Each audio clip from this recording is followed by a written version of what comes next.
Alright, and we're gonna play a game or some sort of jingle. Hi, welcome. Oh, wait, hold up. Hold up. I'll get the. Ah, there we are. Hi. I'm gonna sit here. We're gonna play. Let's play Baldur's Gate 3. Full disclosure, I tried playing and recording this before already at one point, and I made such a complete and utter train wreck of everything because it just took me so long to understand how to play this game that, like, 2-3 hours into the playthrough, I'm like sitting here, and it's not even about story decisions. I'm gonna say that, like, I'm willing to accept whatever nonsensical story crap I accidentally give myself, but just the way this game structures itself and paces itself, I was doing such a poor job recording it that I was like, we're gonna start this all over again. So we're gonna ignore that continue, and we're gonna click new game and play a new game. Come along for the ride. We're doing Explorer 100%. I am not at all interested in this being a longer, more challenging thing than it's already going to be. So we're going to dive into this. Full disclosure, there's a good chance this will be a very long, very slow, very meticulous playthrough, because that's how I play these games. And I know this is a big game, but I'm going to shut up for a second so we can enjoy the cutscene here, because I want us to enjoy it together. Got some creepy thing going on here. A little bit of stuttering with the graphics, but that's okay. We'll pretend that I have a really high quality computer. Ooh, okay, stuff's happening. You know, I would probably choose to float over the weird gooey floor too, personally. Oh, look! Janet Jackson. I didn't know she was in this game. That was mean of me. Sorry. I'll refrain from doing too many of those jokes. Is that us? I don't know. I don't know what's happening. I'm doing a bad job of shutting up and letting the cutscene happen.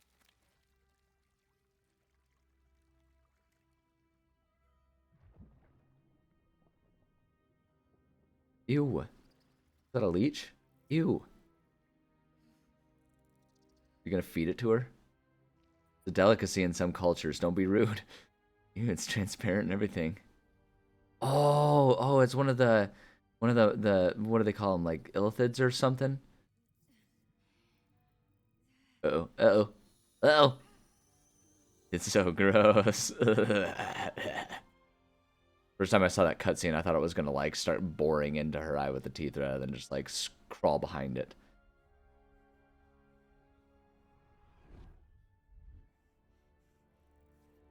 And then our turn. It's like Alien, only tiny. So gross. All right, character creation. Here's what we're gonna do. No, don't reset the tutorials. Let's see. That's one of the bonuses is of trying this again, is we don't have to worry about all of the stuff. And also, this is gonna be a bit more expedited because I've already. It's the one thing that's not the one thing. One of the things that's too bad about you guys not getting to see my first foray into playing this game. You're not gonna see the childlike wonderment that I had of just like sitting here exploring all of the different options. Because I already generally have an idea of what we're gonna do. We're gonna make our standard, my personal standard, female protagonist, which is Belinda. Belinda Hodson is what I always call her whenever I have the opportunity. She's a wonderful lady, and she's gonna be our hero, and she's a human, so we're gonna start with that. We're absolutely gonna edit the appearance here. We need to find a Belinda-esque face. Just kind of want to look at all these faces. See, because I didn't originally make Belinda a human, and that was one of the reasons why the first attempt was a complete and utter failure, is because I just wasn't holding true to Belinda. Oh, we've got different body type. Oh, I see. It's just, that's right, male and female. Belinda is a wonderful lady. Identity, she is a lady. She's a female.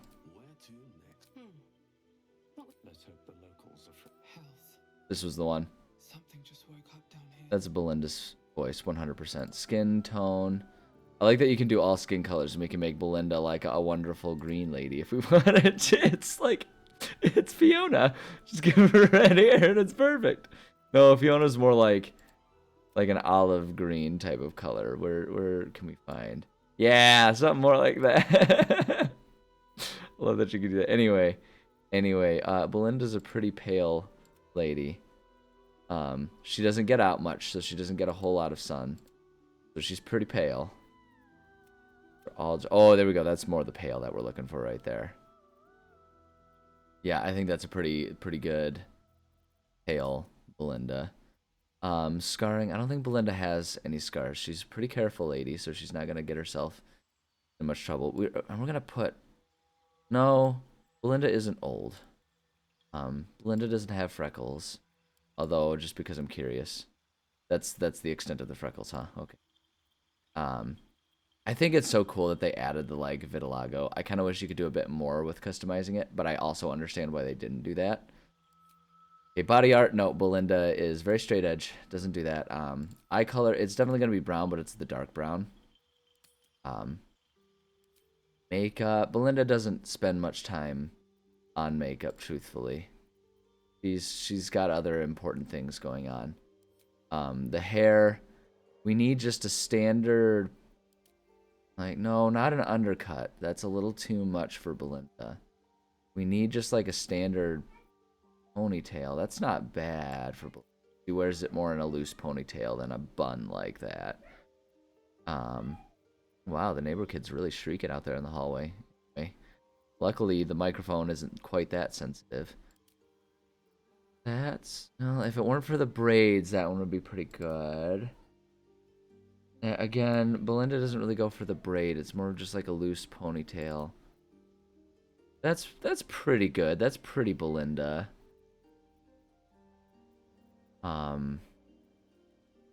Look and make sure I didn't miss anything. No, not quite. That's a little too Legolas for Belinda's style there. I think we'll go ahead and commit to that. We'll commit to that Belinda there. Hair color is not black. It's brown, dark brown. Is it the darkest brown we can get? And, oh, they call them that. Wow, maybe I'm just really colorblind. I'm like, wow, they're calling that ginger, huh? Okay, well. Yeah, I think that's got to be the one. Okay. Dark brown. Highlights, though, like, I don't think we have highlights. We're going to turn that to 0. That's a little too wild and crazy for graying. No, no graying. Belinda's still young enough that we're not getting any intense graying going on here. Okay, there we go. There's the hair. Facial hair. Does Belinda have a beard? No, she does not. Belinda is not. Oh, but I mean, come on now. I do love the options they gave, but we're gonna hold true to Belinda. Holding true to Belinda. Okay. It was a mistake because my original Belinda ended up being a Dragonborn because I was just so excited about all the variety that they offered, and that was a mistake. It just did not feel right trying to play Belinda as a Dragonborn. She was a beautiful dragon lady, but it just wasn't right. So there we go. So there's our appearance. Okay, class. Thinking about Belinda, I almost want to, like, when I think about who she is, I feel like Belinda is either a paladin or like a full-blown cleric. Like, Belinda is like, she is so very passive in general. The thing about Belinda, though, is she's not a pushover, which is why I think paladin might be the way to go. I originally tried monk, and that just didn't feel right. I wasn't having fun with that like I thought I was going. I mean, we could even just put her as a standard fighter, which would be pretty easy. Because part of me thinks that would be good, because I don't think Belinda really is all that magical. She's a wonderful lady, but I don't think she's all that magical. Ranger wouldn't be. Actually, Ranger might be kind of fun, because I do definitely feel like Belinda would be an animal friend. And like a Ranger tends to make a lot of sense with that, like the beast tamer concept. I feel like she would definitely have like a familiar pet running around with her, and I mean, in reality, it would be just like a little finch or something that would fly around with her. I don't know what the options are. I haven't played as a ranger in Baldur's Gate. I don't know exactly how. Like, I'm pretty familiar with like Pathfinder and D&D, but I don't know how true and exact it is. But I think we're gonna go. I think we're gonna give this a try. This is different than what I normally do. I normally wouldn't go with a ranger. Might be a bit more complicated than I might normally do, but we're gonna go ahead and go for it. Favored enemy. Okay, studying the tactics abilities. Mage Breaker. Have a history of battling spellcasters. the valley. You specialize in hunting creatures from other planes of existence. Bounty hunter. It does, the concept of Belinda being a bounty hunter does kind of amuse me. Ranger Knight, you have sworn to serve a crown or nation and seek to bring its foes to ruin. Sanctified Stalker, you swore to hunt the enemies of a holy or druidic order. Ooh, that might be the closest one for Belinda. Sacred Flame, and then Beast Tamer is obvious. That's tempting to me. Although, the more I think about it, the more I'm like, you know what? I think she might just be a fighter. I think Belinda might just be like a straight up fighter. What fighting styles do they offer? Defense, yeah, actually, you know what? Very protective. That actually makes a whole lot of sense for her. Oh, wait, what is protection? When you have a shield, impose disadvantage on an attack against your allies when you're within 5 feet. You must be able to. What's that versus defense? You gain a +1 bonus to armor class. No, protection. That's the one. Actually, now that I think about it, 100%. She's a protective fighter. 100%. Background, acolyte, harlequin, criminal, entertainer, folk hero, guild artisan, noble, outlander, urchin, soldier, sage. I'm kind of tempted to go with folk hero just because I feel like Belinda is such a, like, she was like just a farmer or something. Champion of the common people, challenging tyrants and monsters to protect the helpless. Saving innocents in imminent danger. Make your legend grow. I feel like that's probably the closest. Because I feel it's less that she's a folk hero and more so just like accidentally protects people because she's too nice to not do that. So I think that's fair. The only thing about abilities, strength, obviously we want to keep that up there. Constitution is good. I kind of like the idea of charisma being low for Belinda. I know it's going to limit our conversational options, and I do have thoughts about that. But I think we're just gonna play pretty vanilla for it. Vanilla, because it's Belinda. Oh, I see what I did there. But at any rate, I think we're gonna play pretty standard and pretty normal, because if you really let me start digging into this, like, you know, the JRPG it's trying to be, like, I can really spend way too much time on this for the sake of a let's play. I mean, we're already like 12 minutes into this.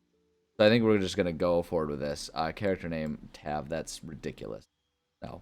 Belinda Watson.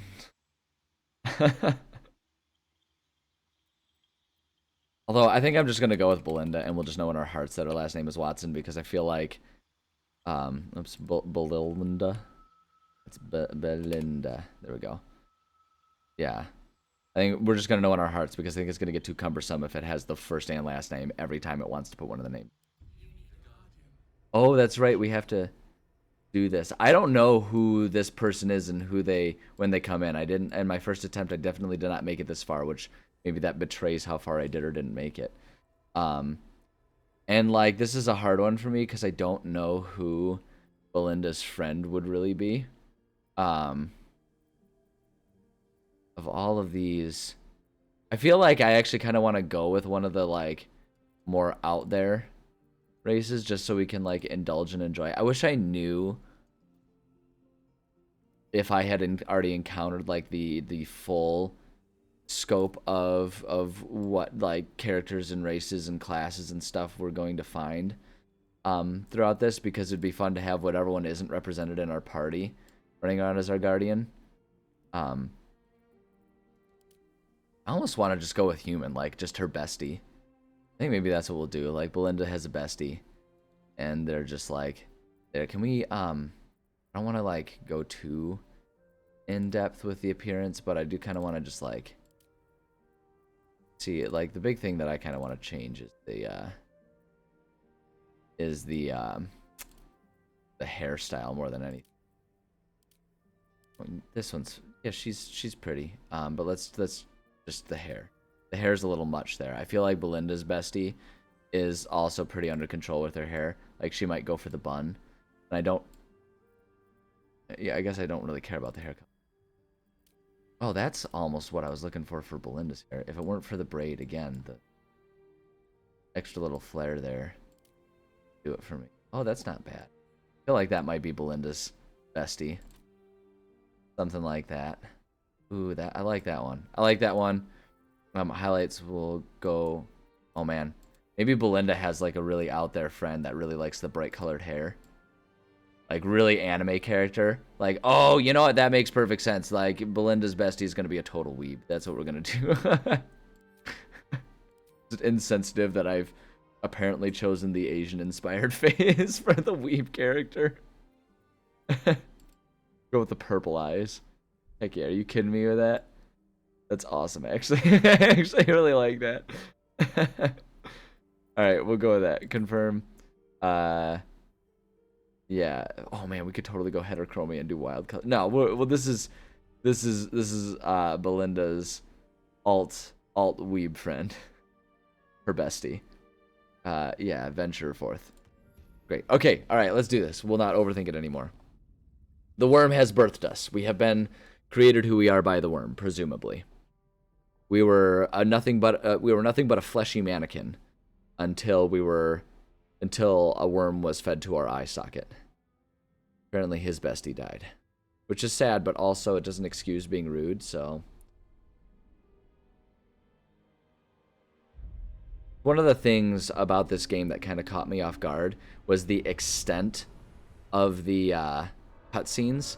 I wasn't really expecting this game to have the like 5-minute cutscenes that it did, and I want to include them in like in my let's play, in my playthrough. I want them to be part of it because I do want this to be like an entire go through of the whole story and everything. But I have a better understanding, and it's gonna impact the timing. There's a good chance these episodes will more consistently be closer to like 45 minutes, because what I'll probably do is once we're at like a half hour for all the episodes like I normally do. Oh, he's destroying cities, whatever. And then he's really like there. When I first saw that, I was like, oh, I see we're going with the end game here. Spoiler alert. But at any rate, we'll try and keep him to like a half hour, but there's a good chance a lot of these episodes will be closer to 45 minutes.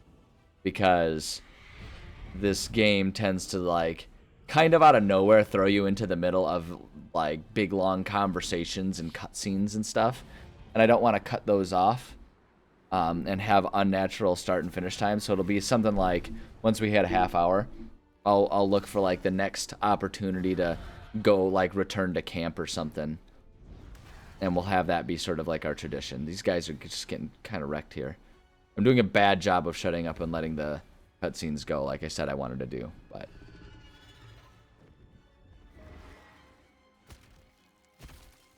yuck.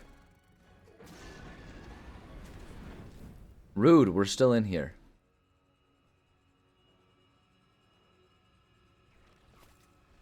I do like that this game apparently is mixing and matching.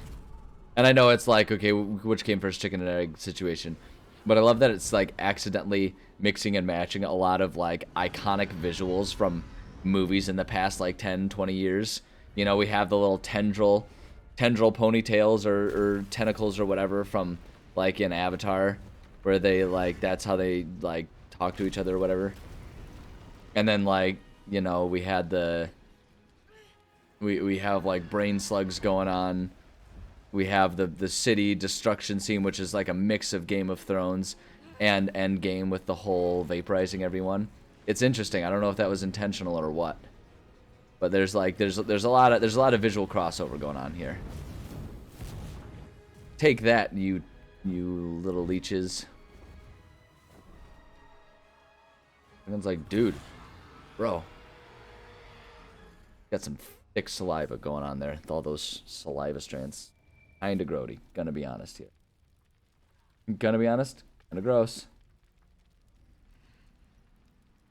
Okay, and she's there. I'm doing my very best to not make the Michael and Janet Jackson. Wow, there's a lot of butt cheek being showed there. I didn't notice that the first time. Gotta get the fan service in there somehow.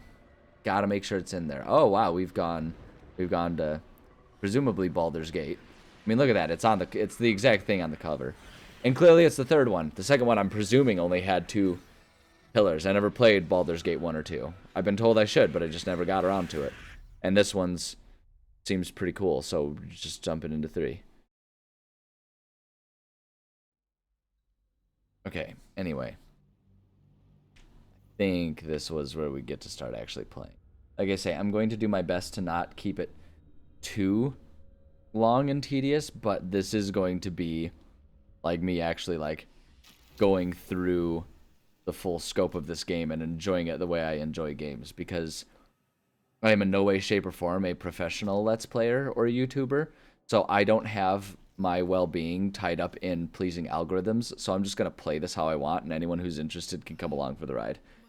And that's the way it's going to be. Okay, so I'm starting. You guys get to not have to deal with a lot of my struggles to understand how to just like physically play this game. Um, so you're welcome for that.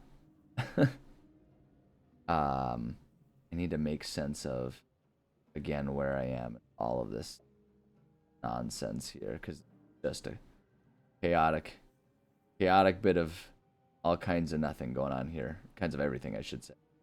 Okay. So I do want to examine. This is the pool that thing came from. The parasite now writhing behind your eye.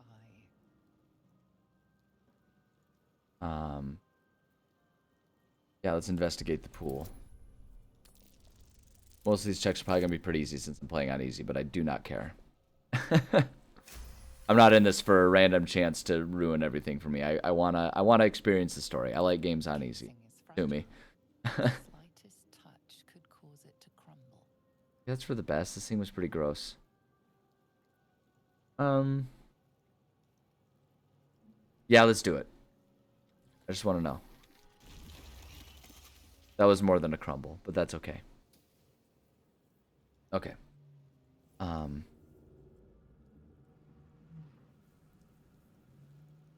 do kind of appreciate, like, I've got it set so that the north, south, east, west, or the map is kind of frozen on north, south, east, west. The thing that makes it tough is that it doesn't pay any mind to the way I'm oriented. I wish there was a little compass thing on here that would show me where north was so I could keep track of it. But that's okay. I want to, like, I wish the other thing I wish is, like, I wish I could double tap on the map and have my character sort of move around there that way. But let's see, what do you have? A bloodstone. Anyone can squeeze blood from a stone. The edges are sharp enough. Good lord. I don't remember if that's a useful thing. I'm gonna take it though. Yeah, I agree. For the best. Thorn up here. Now, when I say, like, I'm going to be thorough about this, anyone who's unfamiliar with it, there's a website called mapgenie.io. Highly recommend. I am not sponsored by them. If they wanted to sponsor me, I will happily shill for them for some, some beer money, some pocket change here. But I am a big fan of that website. I think they do a phenomenal job. It's fun because, like, it is, like, crowdsourced, so people can kind of, like, submit changes and everything. And I think it's a solid good website. Highly recommend for anyone who likes to do completionist runs of games. It's my favorite when I play games because I don't know if I'm going to go ahead and, like, some people might get precious about me using the word completionist, because I don't achievement hunt or anything, but I do consider myself a completionist in the sense of I do everything I can to try and find any and all collectibles within a game while I'm playing. So Visions project into your mind. A nautiloid hurtling through the plains, resplendent with psionic energy. well, someone was playing with a thesaurus, I'll tell you what. But yeah, like, I love using the map genie, right? Because it has, wow, that was a whole lot of running around for, like, no reason at all. But because it has everything on the map, I find it's a really good balance of helping me make sure I don't miss cool and important things while I'm playing without really offering spoilers. Because it's just interactive maps that will show you if, like, you can use that to see, are there important things around here that I can investigate and grab, but it doesn't tell you what they are or if they're relevant to, like, it might show you if it's like a quest marker, but it won't tell you what's going on with like quests or anything. So it's a really good resource to be able to find these things. So if it ever seems like I know exactly where I'm going, it's because I'm probably using the map at the time. I'm not ashamed of that. Like I say, this is me just enjoying the game how I like to enjoy games.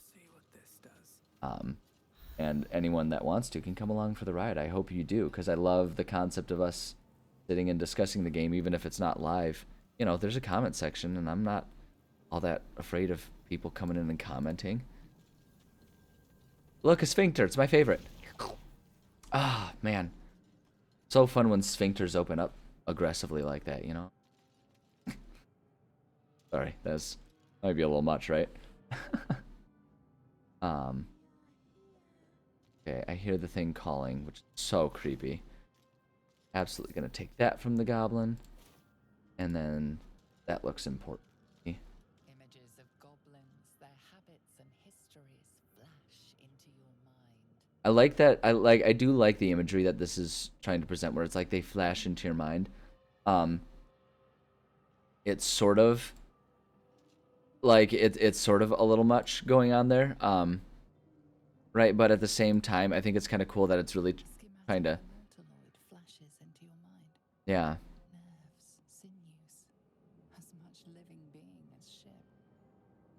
Like, yeah, I think it's really cool that they're really trying to immediately sort of paint a picture, and it really does feel, to me at least, a lot like what it feels like to play a game of D&D, where it's like a DM is explaining things to you. Like ourselves, unconnected from the whole.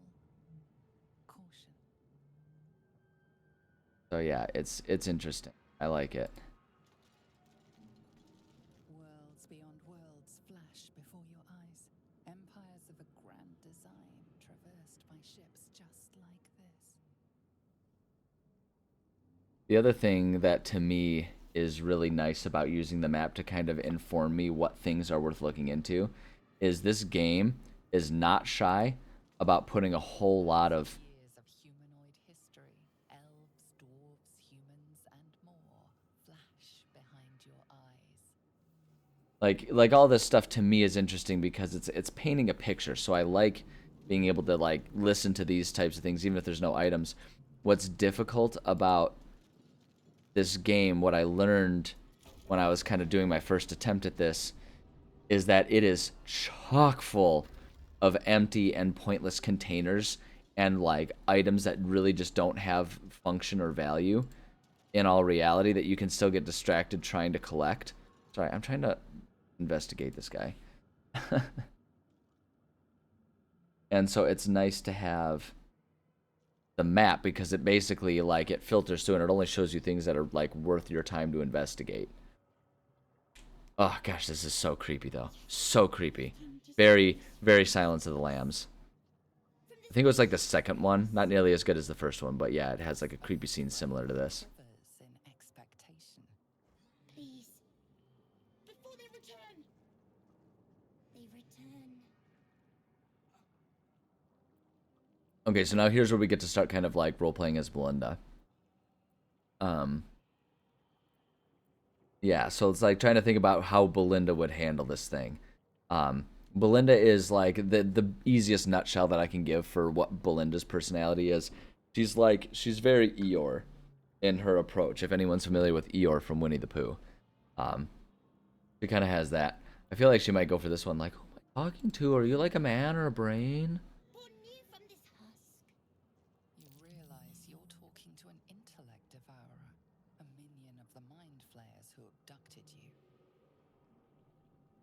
Yeah, I don't know if we are super into that, but we can say, you sound afraid. Why? Enemy. So many enemies. Who exactly are the enemies? You can either destroy the brain or leave. I feel like Belinda would probably leave, which is kind of twisted in its own right. But I feel like Belinda would not really want to save this thing, but I don't know that she would go for destroying it. Just because I'm curious though. We're past the point of saving. What am I supposed to do? From this case, Free us, please. So we do have the option. Gently pry the brain from the skull, inspect the exposed brain, or break the skull. Yeah, see, it's tough. Like, what would Belinda do in this situation? Trying to think about it. Actually, you know what? If the thing's willing to talk and ask, Belinda might actually help it, now that I think about it. I don't remember what I did for the first time on this one, I'll be perfectly honest. But yeah, let's try it. Let's see if she can do it. She might fail, so it might not be an issue. Dexterity's +1. Oop, nope, we are not going to be successful. Ugh, awkward. Does this kill it, or does this just mean we fail? Like, do we not succeed, or do we kill the thing? Let's see what happens. Ugh!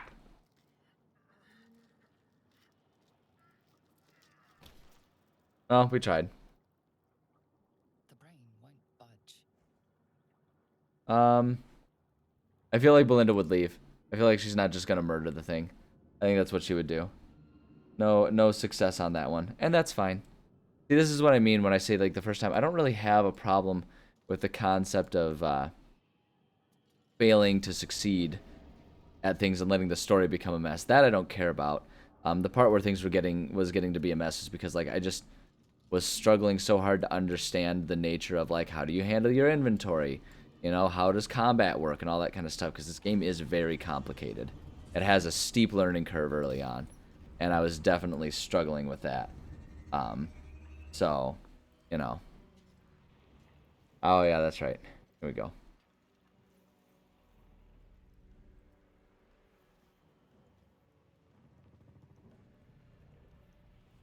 This seems pretty rude.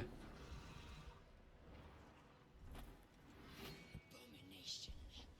This is your end. This seems rude. Your head What? throbs and your skin tingles. Visions rush past. A dragon's wing, a silver sword, and a flash of your face seen through the strange woman's eyes. Oh, our brains are connecting. My head. What is this? Skval. You are no thrall. Vlaakith blesses me this day.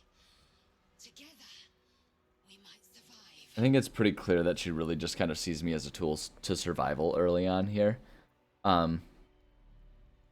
But yeah, so, like, Belinda, like, what made you think I was a thrall? Mind flayer parasites. Unless we escape, unless we are cleansed, our bodies and minds will be tainted and twisted. You. Within days, we will be Gaith, mind flayers. I guess that is bad. Running into mind flayers? What do we do? What do we do? What do we do? Until we escape. That must be our priority. First, Ugh. exterminate the imps. Then we find the helm and take control of the ship. Okay, I guess that seems pretty easy. Cure for this infection once we reach the material plane. Okay. Yeah, like, Belinda definitely kind of has a mindset of, like, I guess this is just what we're doing now.